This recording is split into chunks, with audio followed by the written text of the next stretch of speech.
Have you ever wondered why that guy, like there's some dude you just talk to about your problems, and for some reason he just has answers. And you're like, what the fuck am I gonna do?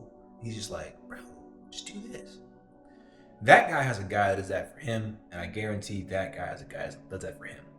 The reason why usually is their ability to look at shit and pull the bullshit away from the good shit. So in this video, I'm going to show you exactly how to do that. And the reason why this matters is because smooth is fast. Imagine a world where you just go through your day and every day just feels twice as happy, twice as peaceful, twice as chill. You have half the thoughts about things you don't want to think about, and you're floating faster. Like for some reason, each conversation goes by twice as fast, but it's twice as fulfilling.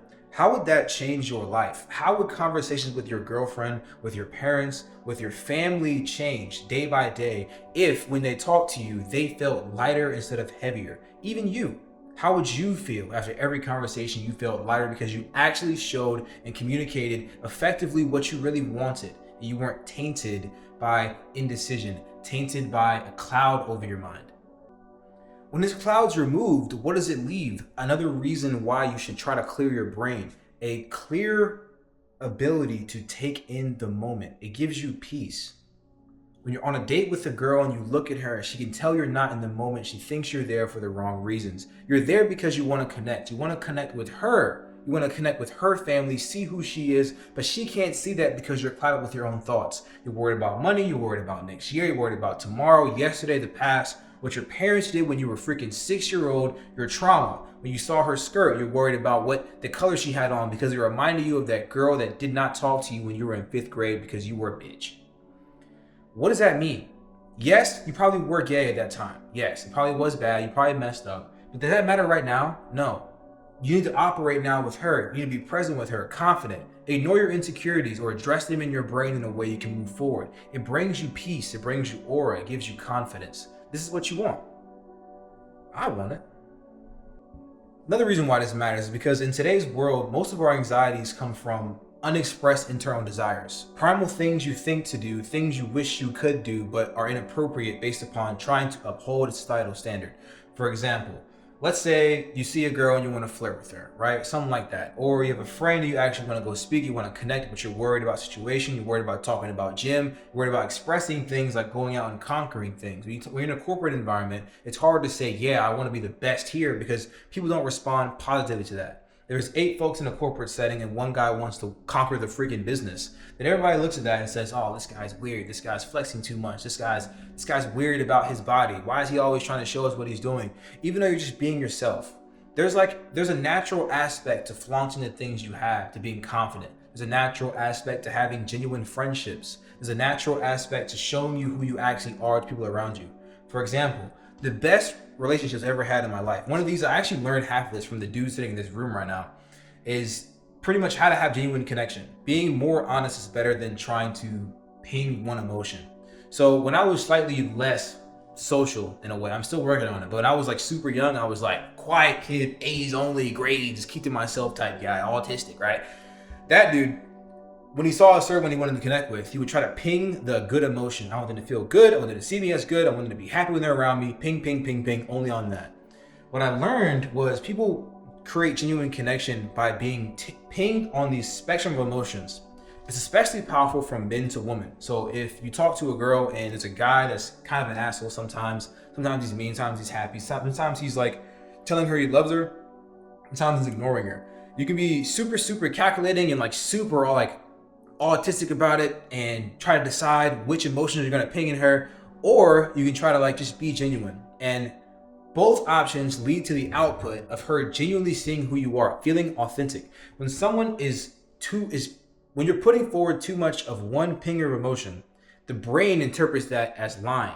If I talk to you and something sounds too good to be true, you don't like it. Same thing when it comes to me trying to make you happy all the time.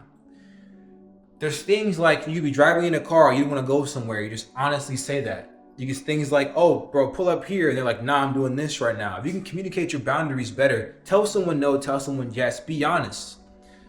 It's more primal. It's what humans want. It's authentic. It's truth.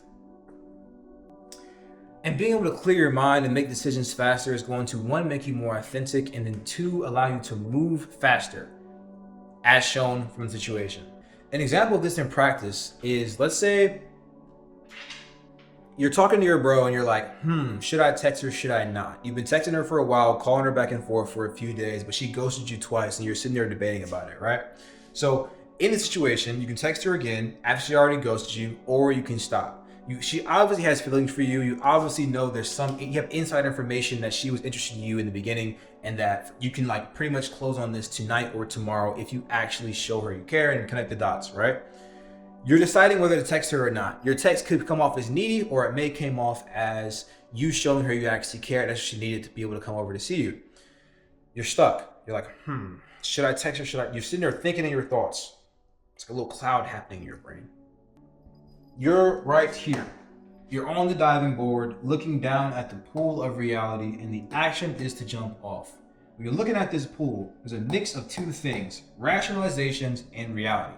There's truth here, but there's a bunch of bullcrap also that you get from being a biased human being, and what you know from being the kid in the class that either got the girl or didn't get the girl, or had the friends or didn't have the friends. You see reality differently than I do, than someone else does. So this right here is completely biased towards you. This right here is true.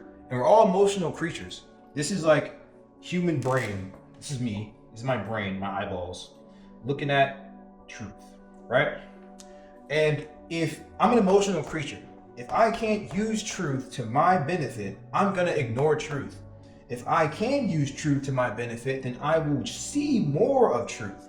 So when we come to this thing, we're all tainted by rationalizations, but we use these to get closer to truth because we're emotional.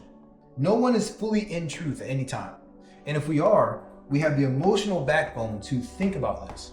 That's why when you're like starting a new project, you're like, I want to be an artist. You have to paint paintings to be a better artist, right? When you paint your first painting, if you think you did terribly, then you won't paint again. Yes, the truth is you should paint more. You should paint more paintings to get better and take feedback, but you're not going to do that because you hate the one you made in the beginning. You don't feel like you're making progress. That is positive versus negative mindset on truth. So back to the situation with the girl. So you're going to jump or not.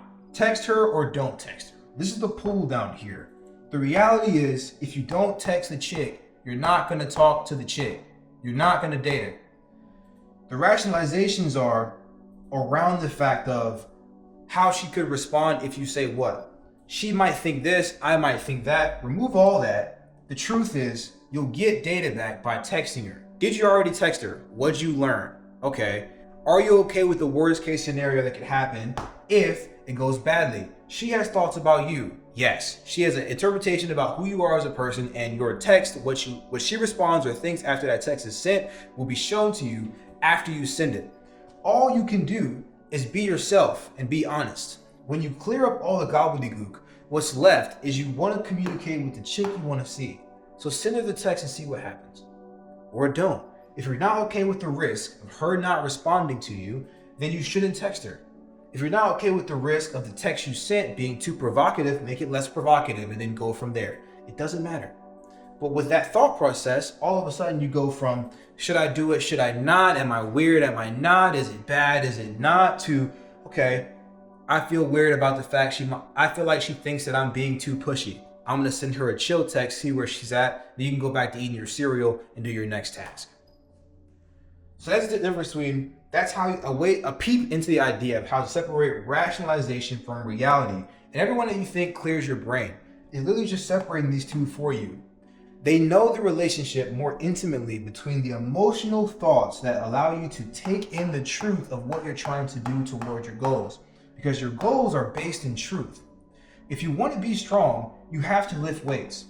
Everything around that is crap. Does that make sense? Do you feel like going to the gym? Do you feel like your bros are going to think about you being soft? Do you feel bad about walking in there and not hitting it right? Do you feel bad about not driving there? Is it annoying to drive there too long? 30-minute drive is short for some people. 30-minute drive is long for some people. It's all imaginary. It's not real. If you don't want to do the 30-minute drive, you just make yourself feel bad about the 30-minute drive and don't go. If you need to go to the gym, the only gym you have is freaking an hour away, and you want to be the only jack guy in the city, then drive to the gym. It makes sense. But then you use your emotional logic on the back end of that. Okay, people in the past used to ride horse wagon carriages to go freaking 2 years to get a football field across, and you're worried about 1 hour drive in the car with a podcast and air conditioning, now all of a sudden the hour's fine. Does that make sense? You're bending reality around truth, around outcomes. Hopefully that makes sense. Goodbye. Bye.